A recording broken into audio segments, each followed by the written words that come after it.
which is a surprise to a lot of people who don't know me personally. But I was born with a different name entirely.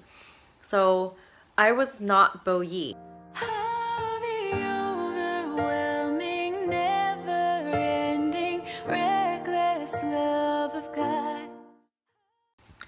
Hello beautifuls, my name is Bo Yi and I am making this video not just for my usual YouTube audience, but also I am making this video for my family members, friends, acquaintances, people I go to church with. I'm making this video for you as well. Anyone out there who hasn't heard my full story yet, this is for you because I have shared this story with a lot of people. But it's a very long story, very intricate, kind of complicated. Lots of dips in my story, you know, a lot of pain, a lot of suffering. And it's just not one of those things that, you know, you just, I don't know, share randomly in a few minutes with anyone. It takes some time. But also, you know, because some of you do know me personally, and we don't hang out that much or whatever, we don't get to see each other that much. Maybe we just haven't had the opportunity to talk about this yet. But I just want to let you guys know, everyone out there, that I don't feel like my story belongs to me. I believe it belongs to God. And I have survived my past and I'm thriving now. And I just want God to use this story to I guess it's a twofold thing. To one, inspire people out there who have lost hope in life, in love, you know, in joy. I just want people out there to feel inspired that no matter what you've been through, no matter how much suffering you've endured, or maybe you're still enduring now, there's hope for you. Your life can change. It can absolutely change. You can become transformed.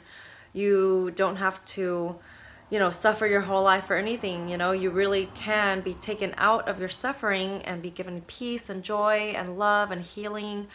My life is a testimony to this. So that's one big reason why I'm sharing my story. And then secondly, you know, it's just very intimate. Like I said, it's full of suffering and pain and uncomfortable topics. And I just want to give you the ability to like push pause whenever you need to. Like if you feel triggered or you need to take a break from hearing my story, you can do that. And you can come back at any time and like watch more if you ever want to, kind of thing. So yeah, those are my reasons. So I'll just start from the beginning, which is a surprise to a lot of people who don't know me personally. But I was born with a different name entirely. So I was not Bo Yi. I am Bo Yi now, legally and everything. But anyway, I was born April 28th, 1988 in Sacramento, California. And when I was born, my name was Elena Van. Totally different name, right? So yeah, my mom gave me that name. Elena means light in Greek, which is very special to me. I love the name Elena. It actually, changing my name wasn't even my idea at all. I got the name Bo Yi at age 22.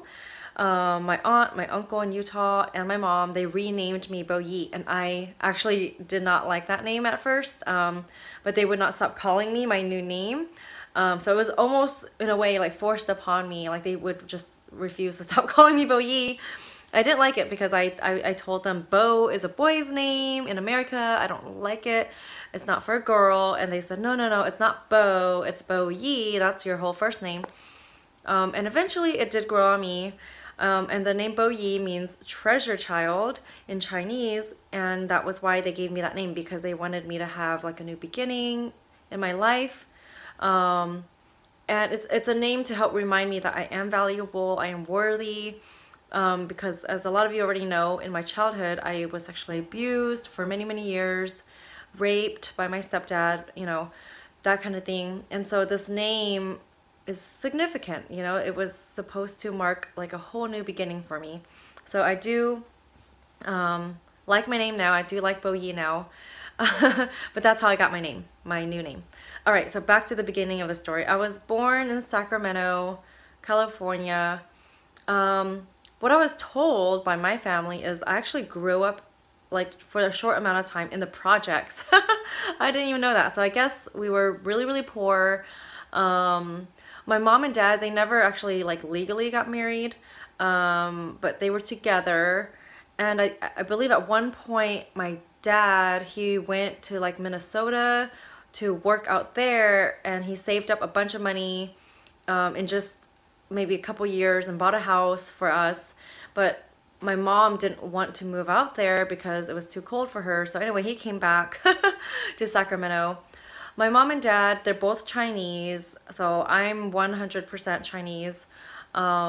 They're Chinese, but they were born in Vietnam, and they're both refugees. So they came here by boat separately. They met here in the States. They met here at a Chinese language school in Sacramento. Well, that was funny. In Sacramento. And yeah, they were young. They were like maybe 20, like 19, 20. And they had me quite young. Like they were only in their early 20s, and I was born. I was planned. I asked my dad this a lot of times because for me, like personally, I love kids, but I would rather be an aunt than like a mom. And so I know that I would never plan to have kids. So anyway, I've asked my dad a million times, like, was I a planned child or was I an accident? And he said, nope, you were completely planned. You and your brother, you guys were planned. I was like, okay. Anyway, so I was in the projects for a minute with my mom. We moved around a little bit, but finally we settled in South Sacramento. And I grew up there until the 4th grade. Then later we moved again. But when I was 5, my parents, they had another child, Richard, my younger brother, who's only 5 years younger than me.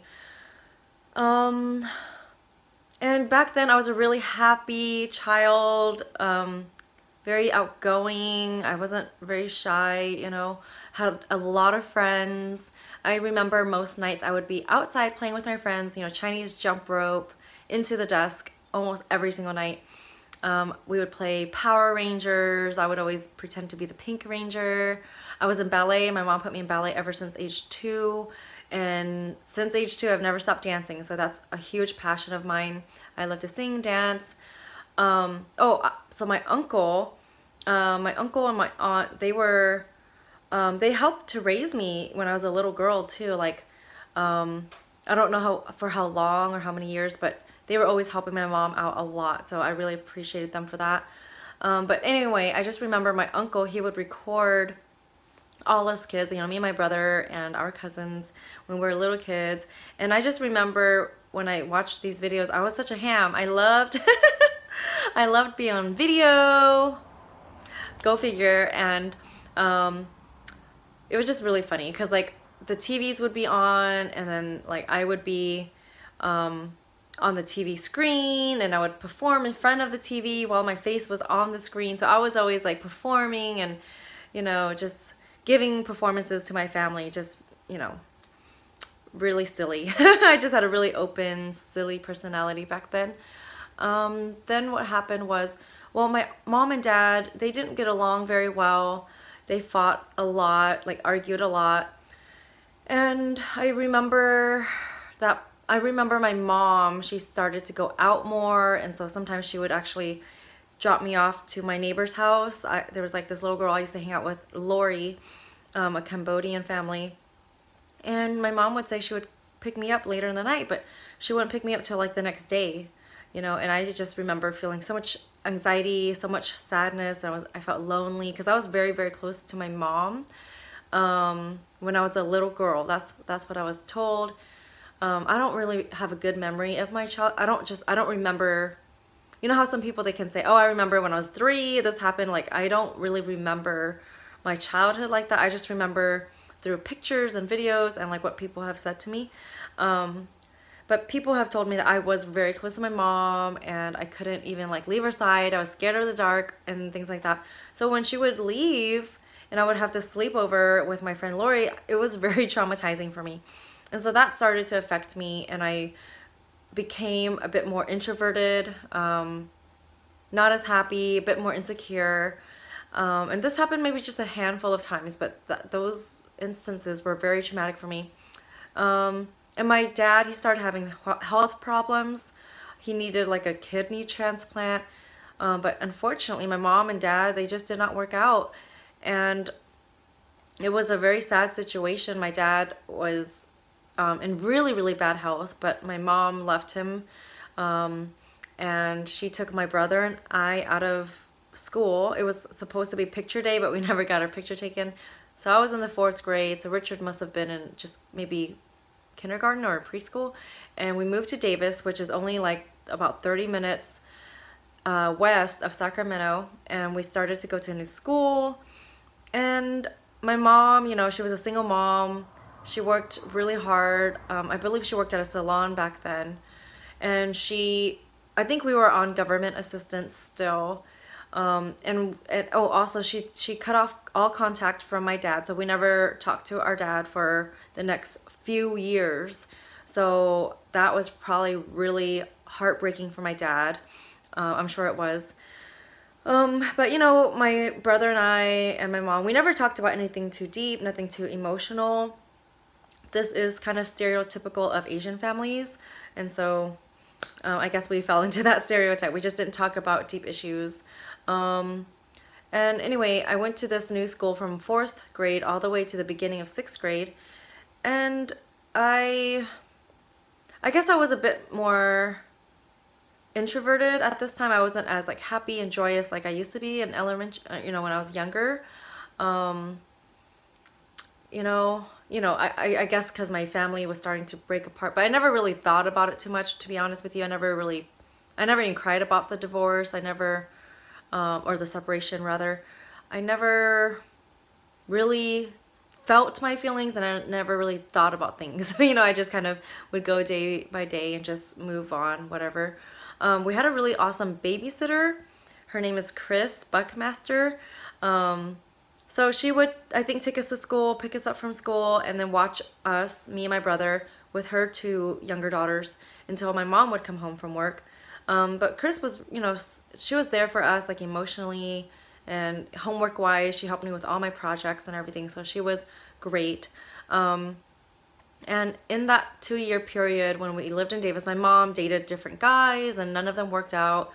And most of her boyfriends weren't really interested in me and my brother. They, you know, just wanted to date her kind of thing. But then at the beginning of 6th grade, she introduced us to her new boyfriend, who later became my stepdad. And he was very different than all her other boyfriends. He was very much interested in me and my brother. And yeah, I just remember meeting him, and it felt like just a few weeks later or like a month later, we moved into his house in North Highlands. So my brother and I and my mom, we left Davis, moved to North Highlands, moved into his house, started at, again, another school. So for me, I finished the rest of my 6th grade at this new school in North Highlands. My brother would have been in 1st grade. And at this school, I think I was starting to become a little bit more outgoing, but I was still very insecure. My stepdad, he married my mom shortly after I met him. I just remember having my own room. My brother had his own room, and they had their room, the master bedroom. And my mom, like, after we moved into his house, I swear, only a couple weeks later, she came into my room and she said, "I just want to let you know we just got married." And I said, "Really? Okay." Like, I just felt so uninvolved in such a big, you know, important decision that was going to affect not only her life, but my life too. So that, you know, just to paint a picture, my mom and I, we just didn't talk much about anything too deep, you know. Again, this is kind of stereotypical, but with Asian families, like Chinese families, you just, a lot of times you don't talk about much other than like, what did you eat, you know, like that kind of thing. My mom, my dad, the only thing that about them that wasn't very stereotypical was they didn't push me in school or anything. I did well on my own, so they never had to like push me hard. But just, you know, did you eat? You know, that's like the main discussion. Yeah, okay, so then what happened was my stepdad, he was, you know, super weird. He was a repeat pedophile, actually. We found out later. So I wasn't the only person he had molested. He also molested one of his own daughters, blood daughters. So before my mom, he had actually married like 5 other wives, one at a time, you know, divorced them all. So my mom was literally like the 6th wife.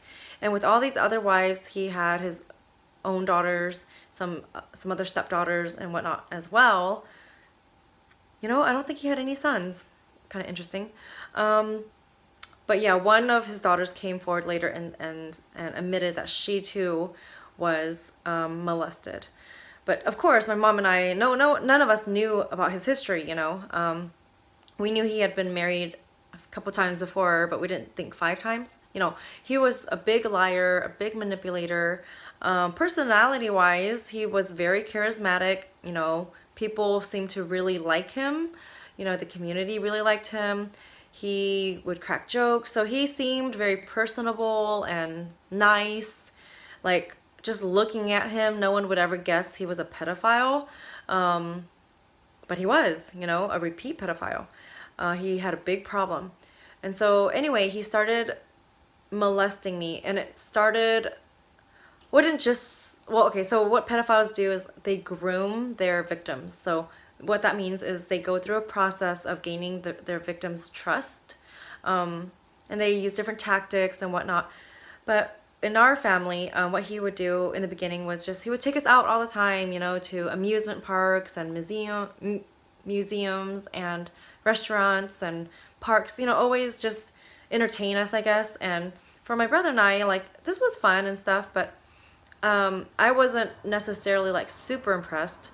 I don't know, like, I don't care much about amusement parks and stuff. Like, I don't know, I'm kind of weird, I'm different, I guess. I just, I don't know, I prefer, like, well, my hobbies now, you know, I like to do YouTube, I like to do a lot of research, I like to read, I like to take hikes.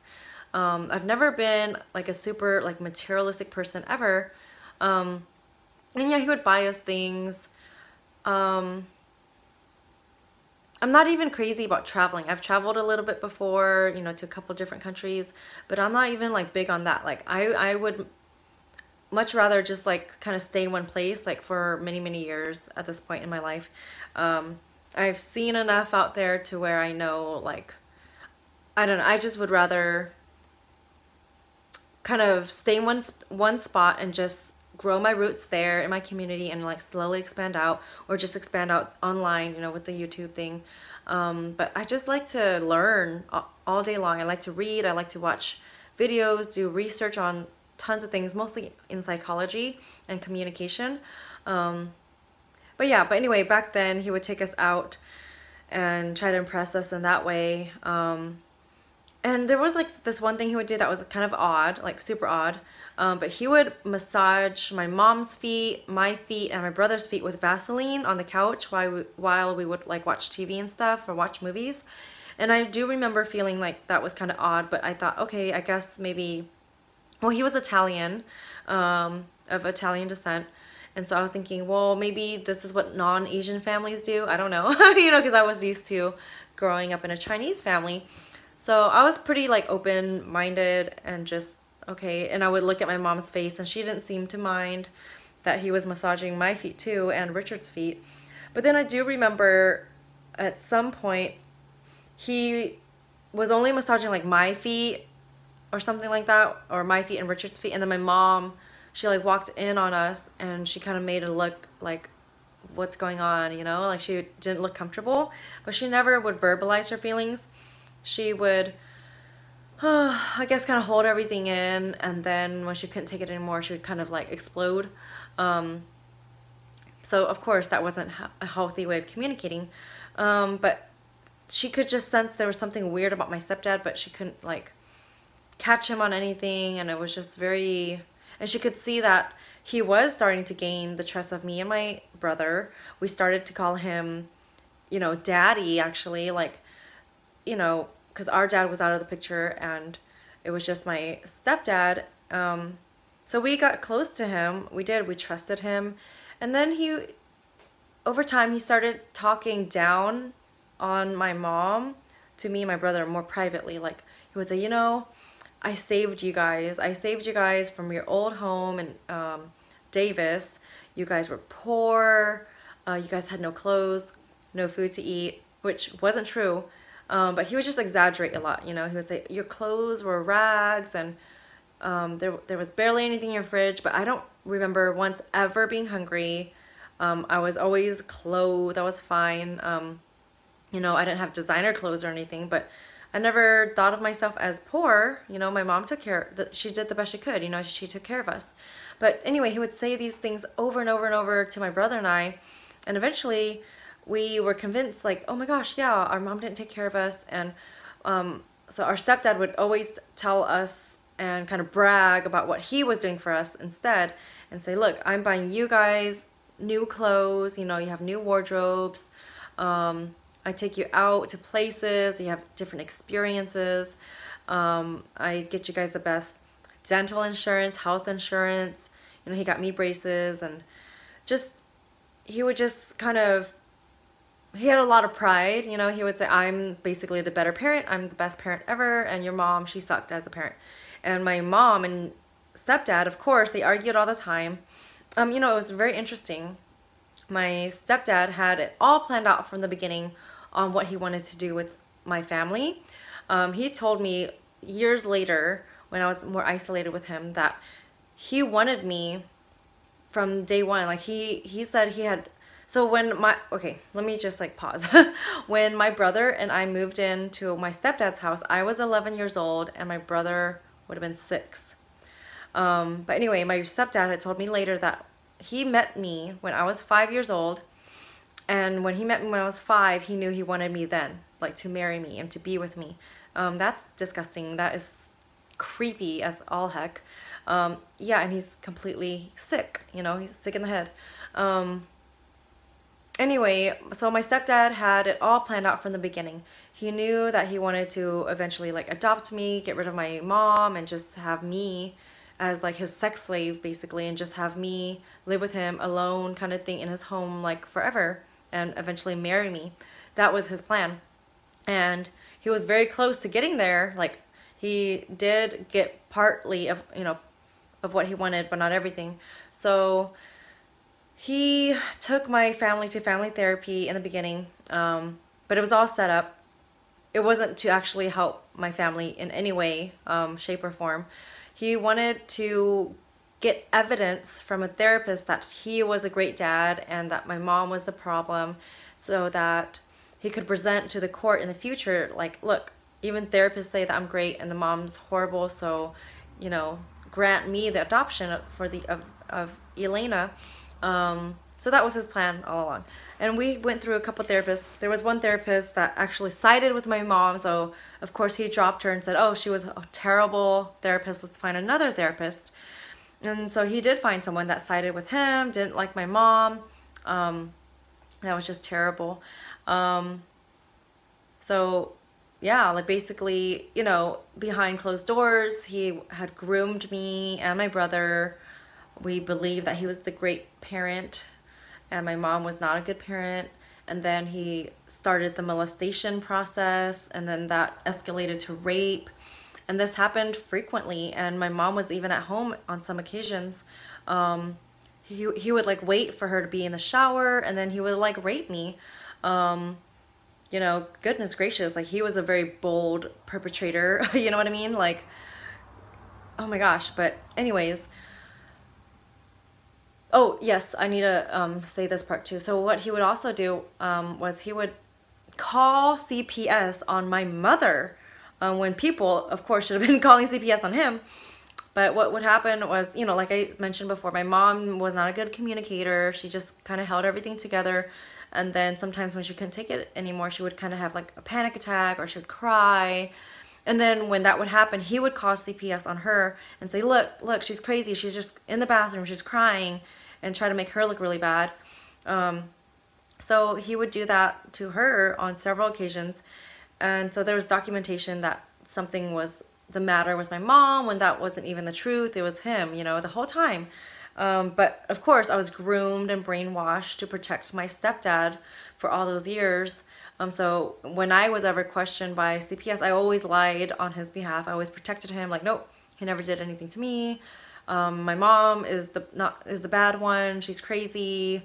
My stepdad even tried to convince me that she was like manic depressive and stuff.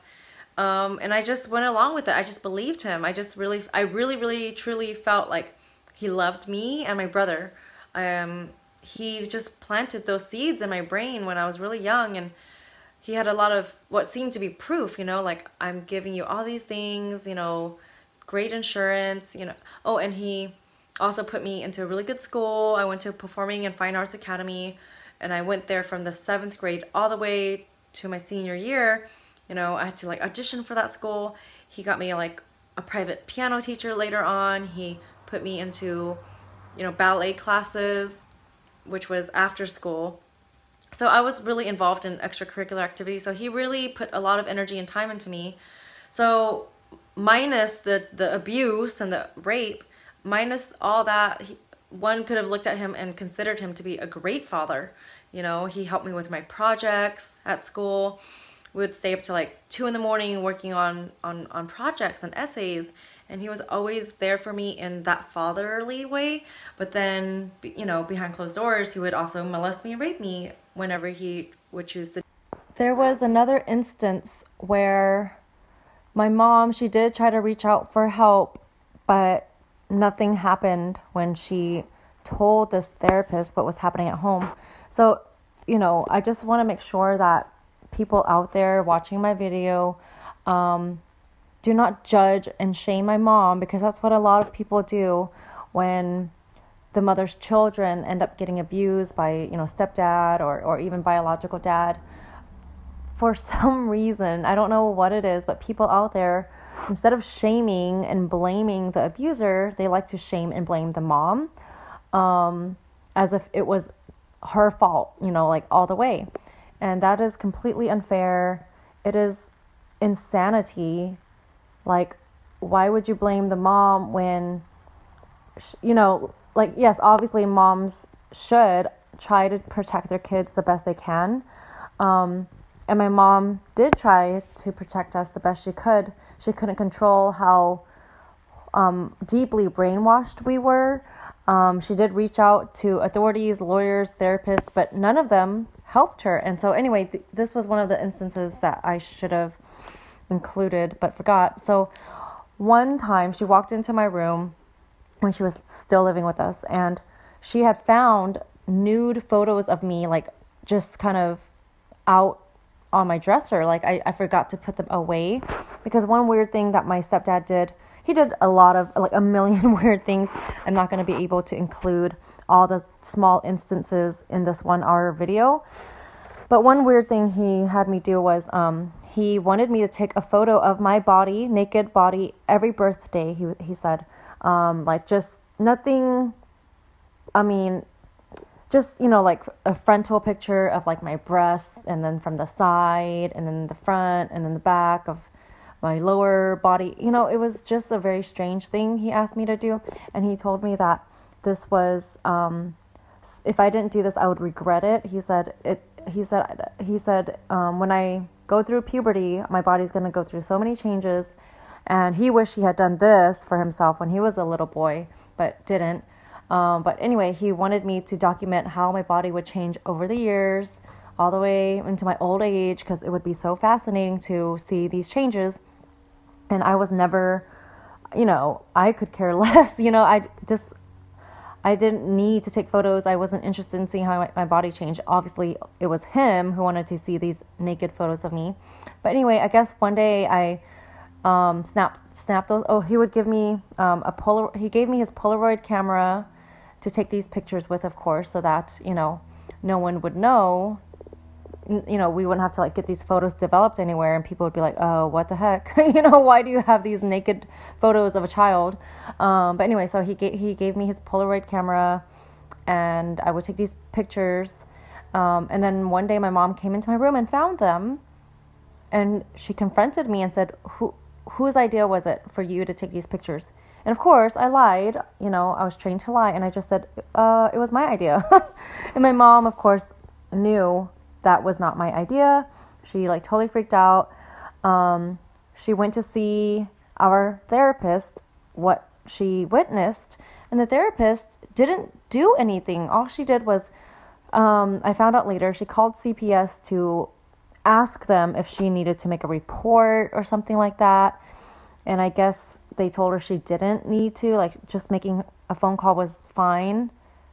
And that was it. And so my mom, you know, when things would happen, she would tell someone, but they didn't help her. And so she just felt helpless. Like, you know, when my stepdad found out that my mom knew about these pictures, he immediately put a lock on my door by the very next morning, gave me the key. He himself had a key, but my mom did not have a key, of course. The whole purpose of that lock was to keep her out of my room.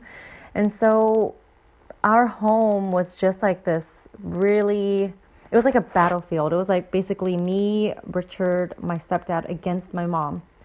You know, anything my mom would do, say, or whatever, like she was always wrong and my stepdad was always right. And his goal became to get my mom out of the picture. And unfortunately, he was eventually successful. My stepdad knew how the court system worked really well, and they like written evidence and this and that. And she didn't have any of that, but he did.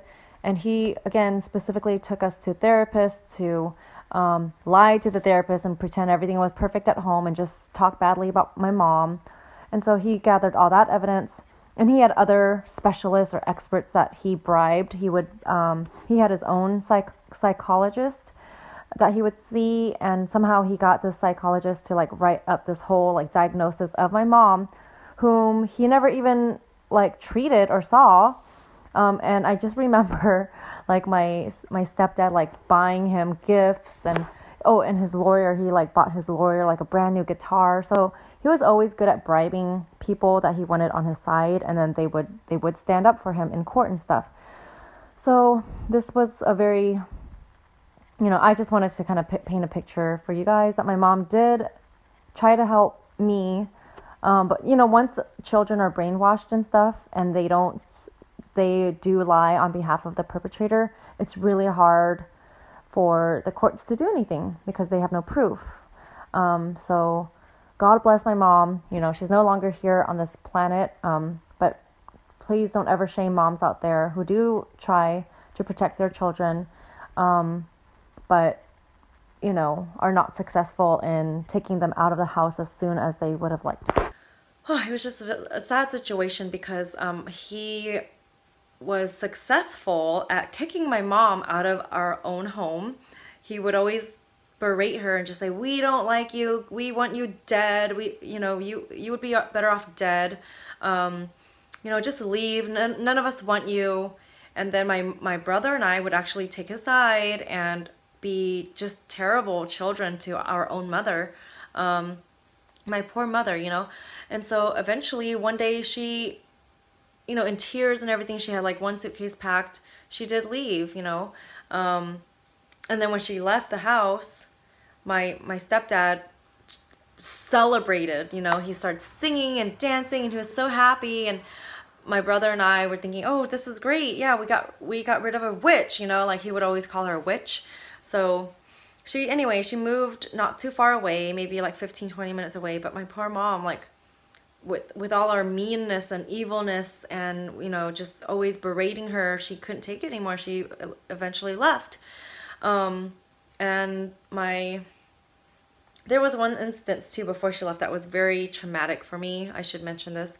My stepdad had bought me like a whole new winter wardrobe, and my mom, she came home and she said, why did you buy my daughter all these clothes? Like, you're spoiling her. What? this is too much, you know? And then he said something like, well, you just bought yourself a $200 jacket, leather jacket. So, you know, oh, like he would always call her selfish. You're selfish.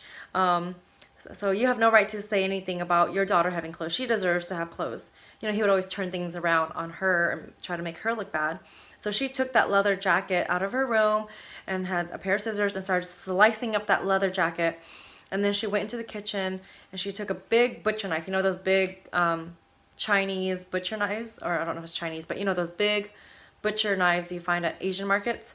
She took one of those and she started slamming it down on her arm, you know, like her forearm like this, over and over and over again. And it was so terrifying to watch. But luckily, you know, she was in such a zone, you know, she wasn't really there, I guess, you know. She accidentally was using the blunt end of the knife, so luckily she didn't cut herself. Otherwise she would have chopped her arm off probably. Oh my gosh. Anyway, my stepdad like ran into the kitchen and they were like struggling with that knife, and eventually he got it out of her hands. My mom told me later that she was trying to stab him when he was like trying to get the knife out of her hands. And, you know, I don't blame her, because I think deep inside she kind of knew something bad was going on, but she couldn't verbalize it because she couldn't like express herself, and she just wanted him to die, like she wanted to kill him kind of thing, you know. Again, I don't blame her. But anyway, like after that episode, like she went to the bathroom, cried and cried, and that's when he called CPS on her, you know, to try to make her look bad, when all this time he's the abuser. He's the one creating these terrible dynamics at home, you know, just always telling her that she is a bad mom, and brainwashing her own children against her. Of course she's going to like react to that, and then molesting me behind closed doors. So there's a lot of dysfunctional, abusive stuff going on behind closed doors, and he was at fault, but CPS, you know, listened to him and thought my mom was the problem. So my mom just felt like helpless, you know, because like all these, you know, the authorities were against her, you know, CPS was against her. She just felt helpless, and English is her second language. So, you know, she never really knew the laws or anything like that. So she felt trapped. She didn't know what to do. And so when she left, she didn't realize that would make her look really bad in the court's eyes later on. She didn't even know like that was his plan. But again, he planned this all along. He wanted to get adoption of me and my brother. So eventually he fought for that, but in the meantime, what he would do was he would like allow her to visit us from time to time, which was crazy. Like he basically created like his own, I guess, court system. Like he was the judge, he was the jury, you know, he made all the rules, all the laws that she had to follow. And of course none of these were laws, you know, he just made these up for the family. But he would order her to pay us child support in cash every month. I don't know, maybe it was like $500–600 in cash she had to pay us in order to visit her own children. That is just so crazy, right? But she would, because she was scared to not be able to see us anymore. So she would actually give him cash. She barely had any money. Like she was working as a hairdresser, not making a lot, and he was just a monster, you know. And so she would give him the money, and then allow her to see us from time to time. But he would instruct us to like not treat her well, and to like throw tantrums just to make her life miserable. And I would do that sometimes. I was just trying to win the love and affection of my stepdad, and so like whatever he told me to do, I would do. One other thing he had me do with that was just terrible was he had me keep an electronic journal on my mom. It was just like a Word document. He would have me kind of keep track of all our visitations, and most of the times like nothing crazy would happen. You know, I'd see her, not really talk with her, and then come home, you know. And that's what I would write in the journal entries. But then he would go in the journal entries and add things like, oh, she hit me, my mom hit me, she slapped me. And I knew, of course, those were complete lies, but I didn't really care because I was like not quite sure why I had to keep this journal entry anyways. Like it was just annoying, to be honest with you. I didn't want to keep up with it to begin with. But he would add all these lies. But his whole plan was to use these documents later on in court, which he did, to win guardianship of my brother and I, which unfortunately he won, because he went to court and fought so hard. Originally, when he fought for guardianship, he told the mediators that he only wanted to have me and not my brother. And of course, the mediators suspected that something weird was going on. They didn't trust him. They did suspect that he was abusing me sexually, but they couldn't prove it. And when they asked me, I defended him. So they had no proof. And anyway, they told him, well, okay, you cannot separate the children though. And so once he realized, oh, whoops, like in order to have Elena, I'm going to have to adopt or be guardian of both of them. So that was the only reason why he kept my brother. He treated my brother like crap. He was so mean to my little brother. Looking back, he created terrible dynamics in the whole family system for us. Not only, you know, with me and my brother, you know, brainwashing us to hate our own mother, but he also made it so that my brother and I hated each other. So from the outside perspective, he made it seem like that I was the favored child, which, I mean, yes, I was favored because he wanted to use me and use my body and rape me and stuff like that. But on top of, you know, besides that, like, he would spoil me. He would, you know, treat me so much better than my little brother. He would buy me clothes, and you know, he would always upgrade his cars every year. He was very concerned about image. He always wanted to look good and have things. And so anyway, he would, you know, get like a little sports car or whatever and let me drive it to school, which, you know, of course it wasn't in my name, but I would drive, you know, nice cars and stuff, and like students at school would be like envious of me, but if they only knew what was happening at home, they wouldn't have been envious. And you know, just make sure I was dressed well and stuff, and just spoil me all the time. Like, I remember him wanting me to play piano. He asked me if I wanted to play piano. I said no, I don't want to learn how to play piano. And next thing I know, it was like my birthday, he had a brand new piano sitting in the living room for me. And so from the beginning, I was always trained to be a codependent. Even though I told him I didn't want a piano, I didn't want to start lessons, he bought me a piano anyway. So then, because he spent so much money on me, I felt obligated to just go ahead and learn it, you know. And so I took many lessons for many years. Hated the whole process. I hated all of it. But he was just a very selfish person, obviously, in all aspects, you know, not just with me as far as like using my body for his fleshly desires. That's of course very selfish and just disgusting and sick. But he also, you know, like he said when he was a little boy, he wanted to learn how to become a singer, but his dad thought that was gay. And so his dad wanted him to instead become a boxer.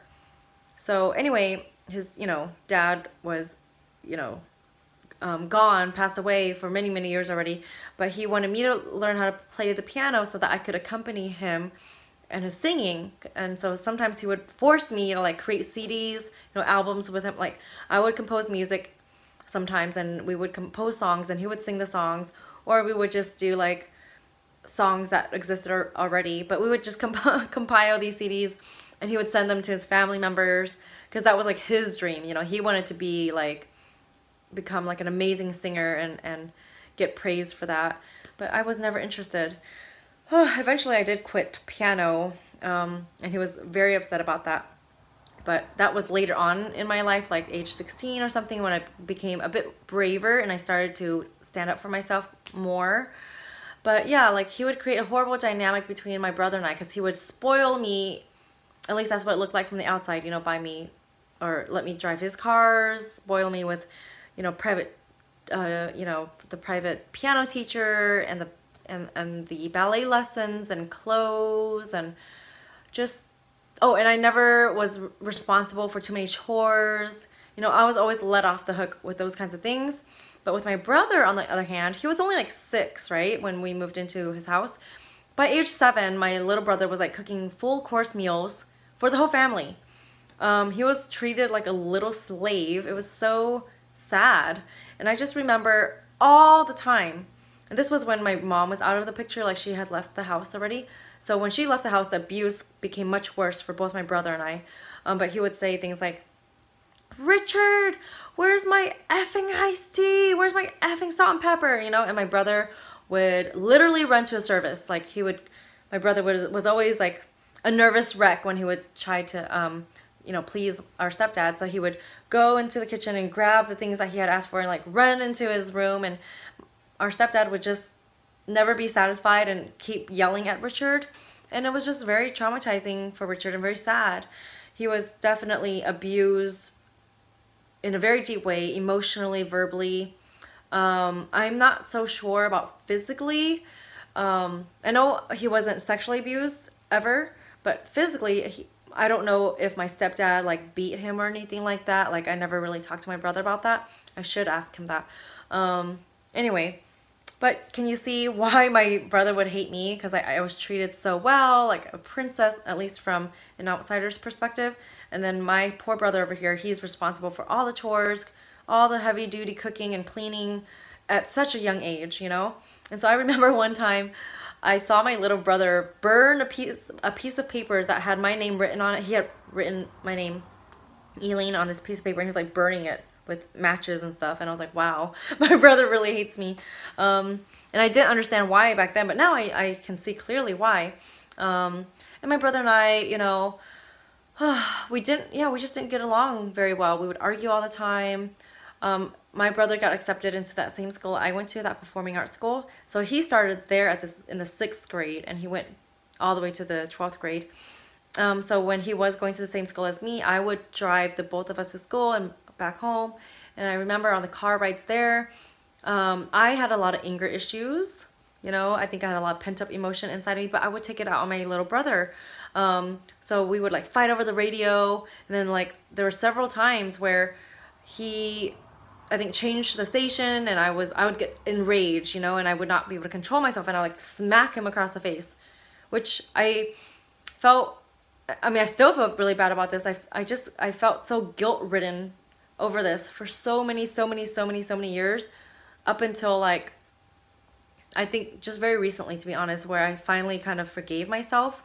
But my brother Richard, he actually like walked me through this kind of talk therapy session where he told me I needed to forgive myself for being mean to him back then, because we were in a really weird situation and whatnot, and I really have to forgive myself so that I can move forward and be healthy. And bless my brother's heart, you know, he is amazing. I have an amazing brother. He and I both went through so much trauma, and he and I have both healed so much from it already. But he has helped me so much in my own healing process, you know? And I think his character is just amazing for that, you know? Anyway, I wanted to include something I forgot. There was also an element of financial abuse. My stepfather created our lives in such a way where I was solely dependent on him, of course, for money. You know, everything had to go through him. And of course, he wanted it that way so that I wouldn't have the ability to leave, you know, whenever I wanted. So even when I took a job at In-N-Out Burger later on when I turned 16, every single paycheck I made, he demanded that I gave it to him, and I did. And his reasoning back then was, okay, well, you know, I'm over here paying all our bills. I have to support the family. You guys cost me so much money. These pianos, which I never wanted, by the way, ever. You know, he just decided to buy them for me without asking me. He said, you know, I owe all this money for the pianos. And, you know, so he would try to guilt trip me for things he bought for me that I specifically told him I didn't want. And that was his reasoning for why I needed to give him my paychecks. So, you know, I was just so brainwashed all the time by him that I was no good as a daughter. I took him for granted. I was selfish. So this is just the minimal way I can pay back a little bit. So I always went with that, and I believed him, and I just would give him my money, and I didn't know how he managed my money or anything. But all I remember is he constantly complained that we were in debt, and he had to transfer money from credit card to credit card. And I didn't really understand what that meant, but he just was always stressed. And remember, he had the health problems and would hemorrhage blood, cough up blood when he was stressed. So I just would kind of do whatever I could do to help him feel not as stressed. And before I took that job at In-N-Out Burger, when even my mom was in the picture, he had this vending machine business where he sold like little toys and candies, all over Sacramento and in the Bay Area. And he trained my little brother and I how to run those routes with him. And when my mom was out of the picture and I was, I obtained my license, he had my brother and I on weekends, every single weekend, run his business routes in South Sacramento mostly and in the Bay Area every single weekend. And we would pull money in, like thousands of dollars and quarters every single month for him. And of course, we never got an allowance. We never got any money ever because, with money, we could have perhaps like planned a way to like escape and take care of ourselves. But we were completely dependent on him. And he managed any money we brought in. And on top of that, he trained us to run his businesses so he could just stay home and not do anything. And then later on, he sold his vending machine business. And then he started a new business, a tree stump grinding business, where, again, he had me doing cold calls from the white pages at home. I was like, shoot, I don't know, 14, 15, making cold calls at home to help him get clients. And my little brother, was out there on the field with him, like climbing ladders and cutting down trees. I mean, it was ridiculous. It was like child labor, what's that word? Exploitation, like all the way. So I didn't even think about these things until more recently. Like, wow, that was pretty crazy. Like, we obviously didn't have a normal childhood. Weekends, instead of playing with friends, we never had sleepovers, or we never were allowed to go to friends' homes or anything like that for the weekend. Friends didn't come over our home very much at all, because we were busy on the weekends running his businesses. So, yep, just wanted to add that. Okay, so my stepdad won adoption of us, a guardianship of us first, and then a couple years later, he won adoption very easily. Oh, I forgot to mention. Okay, right before he won adoption of my brother and I, he got a detective to look for my real dad, our real dad. And, up to that point, I didn't have any contact with my real dad. So my stepdad, he got a detective to find our real dad because he wanted to befriend my real dad, because the two of them shared like a mutual hatred towards my mom. And anyway, he was able to convince my real dad that, hey, you know what? If you sign over your parental rights, I can become the legal adoptive father of your children, which would be great for your children, because he was, our stepdad was considered, 100% disabled by the military. Pardon me.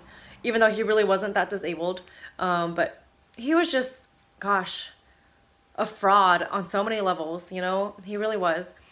But he was eventually able to convince the VA that he was disabled. Like, it was just crazy. I just remember all his tactics. Like, he was able to walk fine and stuff, but when he would go in for the interviews, he would go in with a cane or a walker to pretend he couldn't walk and stuff. Like, he was a huge fraud. It was just like in his blood. He was just naturally a great fraud. A really great liar, really great manipulator. So anyway, when he was awarded the 100% disability status, what that meant for my brother and I was, if we were to become his legal, adoptive children, we would get free college up to age 26.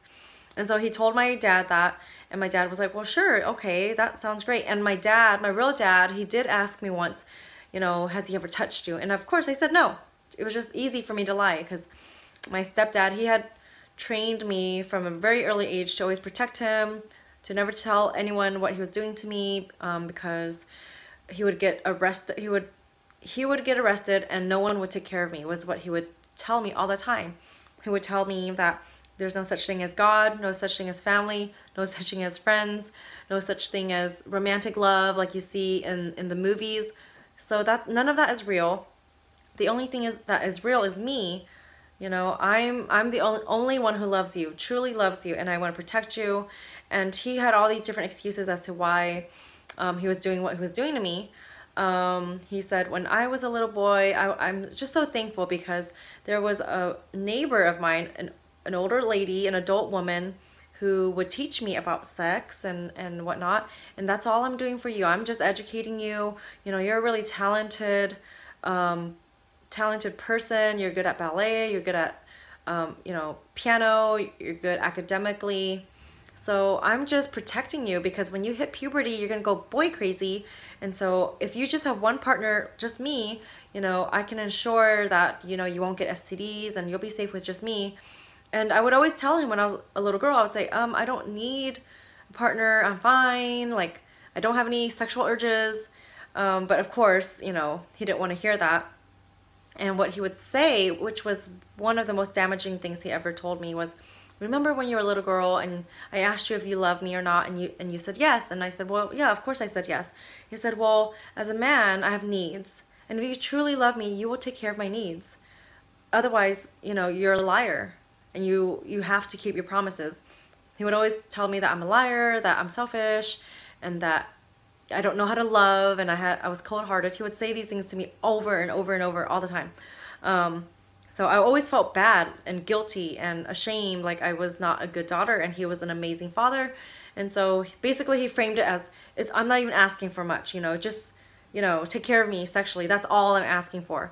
And his dream, his biggest fantasy was for me to initiate sex with him, which I wouldn't do. But he would like paint this picture for me, like, okay, this is what I want you to do, like dress like this and do this for me. And he would like wait like a few days, and I wouldn't. And he would get so mad, right? That he would just berate me and berate me and berate me for hours and hours till I was in tears all the time. It was just a very dysfunctional, abusive time in my life. It was just a nightmare, really. And then I'd get to a point where I'd say, okay, well, what do I have to do to like make it up to you? Because I would apologize over and over, like profusely, but that would never be enough for him. So he would say, well, you can't just say sorry. It doesn't mean anything. You have to show it through your actions. And so then he would say, so you have to make it up to me, right, by doing something extra. And so he would say, you have to perform a dance for me, like a sensual dance.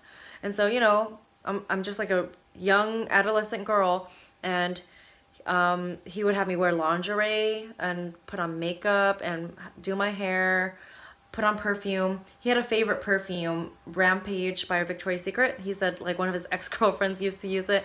And so that was the perfume I had to use. And then I would come out into the living room where he would be sitting on the couch waiting for me. It was like, ugh, the most disgusting thing ever. And then I would play, it was weird, but I would play Celine Dion songs. Like she had some sensual ones, I guess you can say. And so I would play one of those songs, and then I would like do a dance for him, which was very uncomfortable. Like it just felt like my soul was dying whenever I did this for him. So I would do the dance, he would get like aroused, and then he would take me to his room and rape me anyways, you know. And like when he would rape me, I would just like lay there and, you know, look to the side and just cry like silently. And then he'd get mad at me for crying, you know. So it was always like a never-ending abusive, violent cycle. Just very, very sad. And when my mom left the house, you know, I had my room, but when my mom left, he had me move into the master bedroom. So I actually slept with my stepdad every single night. Gosh, I don't know, from age 13-ish all the way to age 19. All those years, night after night, no breaks. And he demanded that I slept naked, which of course I wasn't comfortable with. But I would at the very least, wear like, you know, just my panties. And he would always get so mad at me for wearing underwear. But that, oh dear, just, I guess that is a lot, you know, like sometimes I do try to minimize my story, but I'm learning now that I shouldn't do that, you know. I shouldn't do that. You know, everyone's story is unique, but at the very least I shouldn't minimize my story, because if I do that, I won't heal. So yeah, that was a very painful time in my life when I had to like pretend at school that everything was perfect. And at ballet practice, you know, I had to pretend everything was perfect. But truly, I really did enjoy ballet in school because that was like my escape, So when I was at school, I felt like I was able to be free and happy and joyous. But then when I went home, I never knew what to expect. And then I became like a different person, just very scared, like scared of him. And I never knew what to expect.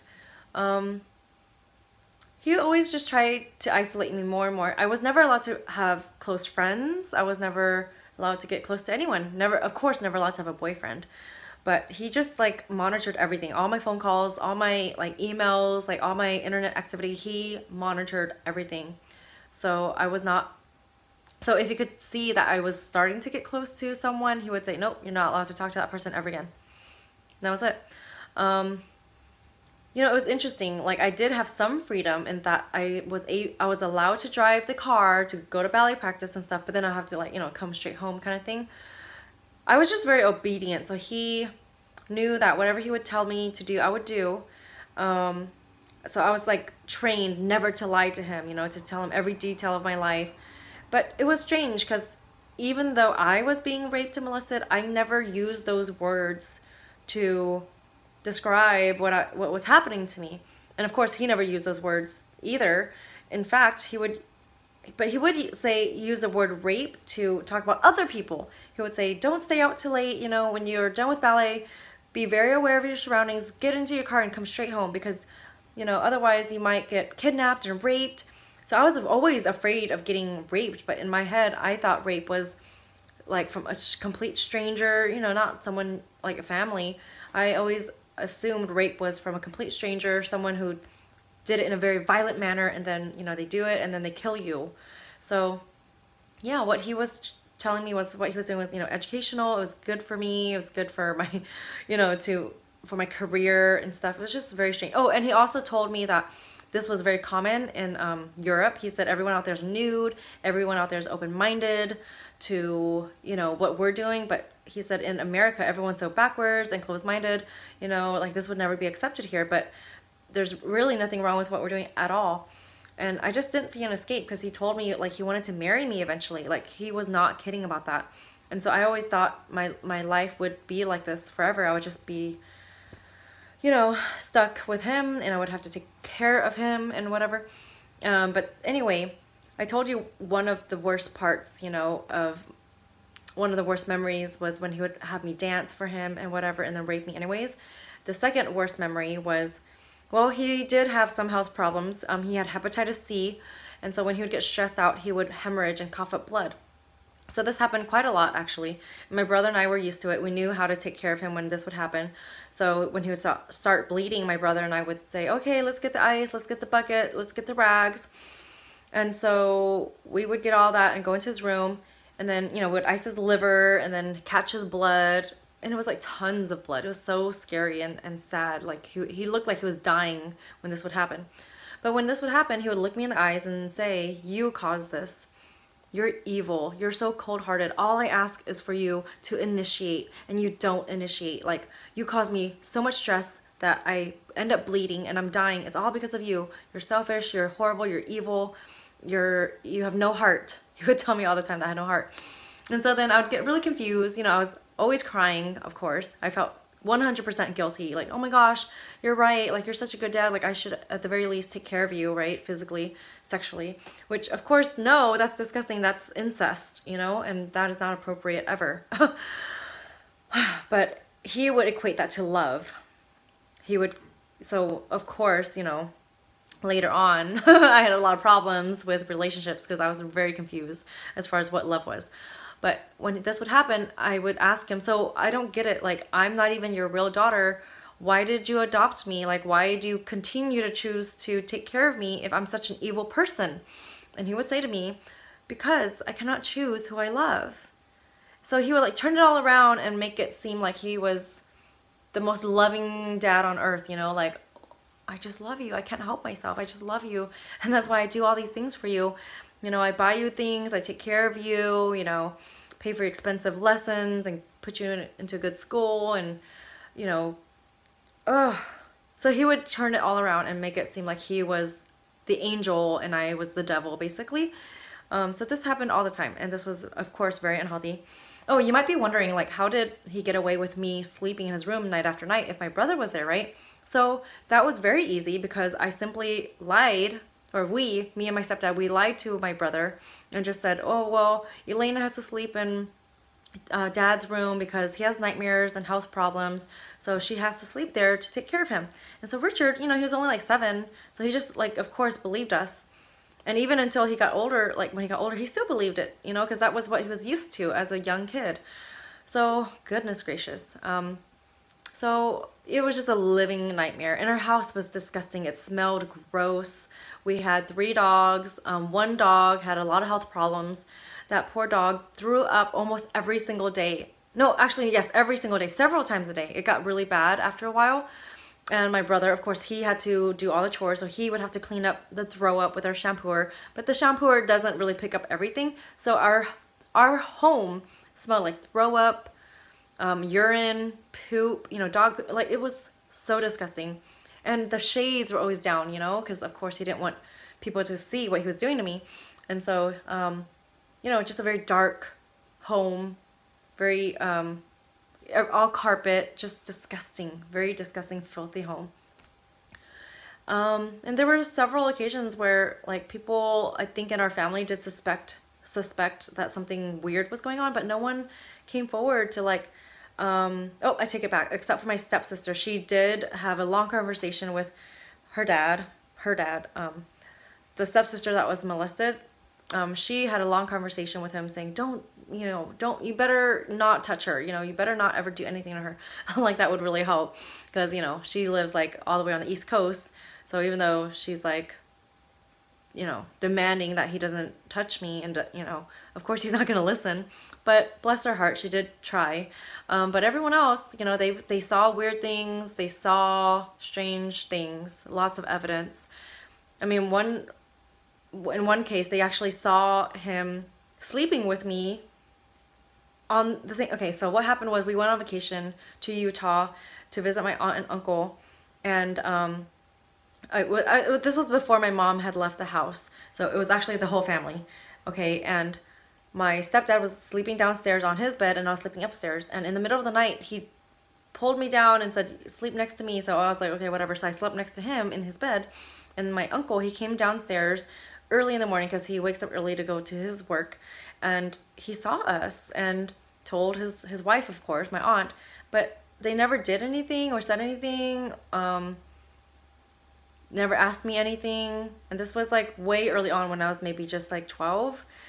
So, you know, what this did to me was it just made me incredibly angry at my family. Like, not that it was their fault that I was abused, but I just feel like they didn't do their part in trying to protect me. I just wanted to say, overall, I felt entirely unsafe living with my stepdad. I have a more in-depth video on, like, approximately how many times I think he molested me, raped me. I counted approximately 600, 700 times. I can link that video below if you want to watch that one. But, you know, I just didn't feel safe because, like, it not only happened at home frequently, it happened whenever we would go out. Like, literally, if he took me out to go grab, you know, a burger, a shake and fries, he would then take me to the parking lot and then do stuff to me right then, right there, in the parking lot in broad daylight. So I just never felt safe. I remember pretty much almost like every single family outing we went on, he would do something to me. Like, I went to the ocean for the first time, and, you know, when my brother's out in the ocean with my mom, he would touch me and do things to me inside the tent. One time we went to the East Coast to visit his family members there, his siblings. He would do things to me, you know, when no one was looking, especially at night. You know, at night was just the worst because everyone's asleep, and then he would, of course, come in to my bedroom and do things. This happened a lot. I never felt safe during any family outing or vacation because it always happened during those times. So, you know, it was just very, it's just, I've gone through a lot of times where, like, you know, when I think back on these family vacations where, you know, people usually have good memories, I don't have good memories during those times. And that was really painful for me, and I'm still working on healing over my entire past, but I've come so far and I'm thriving now. I'm so happy to be where I'm at now, but I did want to kind of paint that picture for you that overall I felt very unsafe, very unhappy whenever I was near him, and just very confused too overall, like if we did have discussions about love and stuff like that. It was just very confusing. And he would always try to implant lots of shame, lots of guilt into me. Everything was always my fault. So no wonder why it took me many, many years to work through, you know, healing and recovering from codependency, insecure, preoccupied, attachment style, just a host of problems. But anyway, just wanted to paint that picture for you. Okay, one last thing I wanted to add. I forgot to mention that at some point, I think in my later teenage years, I was convinced that there was absolutely no God. I considered myself an atheist, and it was really funny because when I announced to my stepdad that I was an atheist, he was very upset. And I just remember, like, why in the world does he care?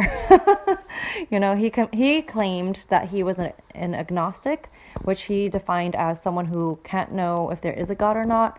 He said, you know, and he was more, but he was the type of person who didn't believe in the unseen. Like, he had to see it, feel it, for him to know it was 100% true. And so he just felt like he couldn't know what would happen to any of us after we died. And at first I went with his belief system, you know, when I was only like 11, 12, 13, and he would talk about being agnostic all the time. And so I just said, yeah, I'm agnostic too. That makes sense.